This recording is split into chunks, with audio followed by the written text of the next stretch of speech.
evening, and thank you for joining us. We're going to begin with a growing number of cases of that alarming and deadly illness attacking children that's been linked to coronavirus. Tonight, more than 300 cases have been reported in the U.S. in 27 states and Washington, D.C. And doctors say they are now seeing the disease called Multisystem Inflammatory Syndrome in teens and young adults.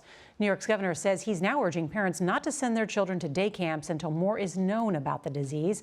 And that comes as there are new projections that there will be a second wave of infections from COVID-19 as more states reopen, especially in the South. In Alabama's capital, Montgomery, the situation is already dire. The mayor there says hospitals in his city are almost out of ICU beds. And as we come on the air, there are more than 1.5 million confirmed cases of COVID-19 nationwide. More than 94,000 people have been killed by the virus in the U.S.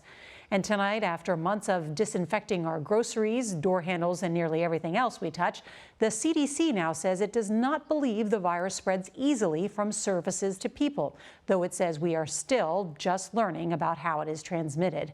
Well, there's a lot of news to get to tonight, and we have a team of correspondents covering it all. CBS's Reid is going to lead us off tonight outside Children's National. Chip? Well, Nora, there are now 23 children here at Children's Hospital in Washington who have been diagnosed with this COVID-related disease. In New York, there are at least 157 cases being investigated, and 3 children in New York have died. This inflammatory syndrome is more frightening than COVID respiratory illness in some ways because it inflames the heart. New York Governor Andrew Cuomo today urged parents not to send their children to summer camp until it becomes clear just how widespread the disease is. The more we look, the more we find it. At Children's National Hospital in Washington, the number of children with the illness has grown from 5 to 23 in just 8 days. They range in age from 3 to 17.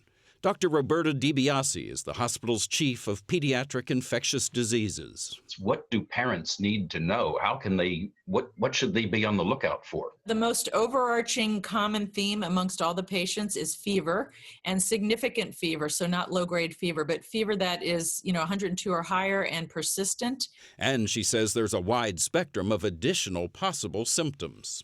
And those children, for instance, can have problems with their heart function, their kidney function, their liver function. Those more severe effects, though, she says, are rare. The fact that a rare complication can lead to significant disease just reiterates that we shouldn't take this disease lightly. There are also reports that some people in their 20s have been diagnosed with this so-called children's syndrome, with several in the New York City area.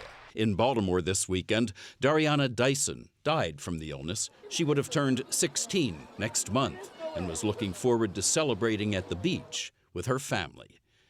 Reid, CBS News, Washington.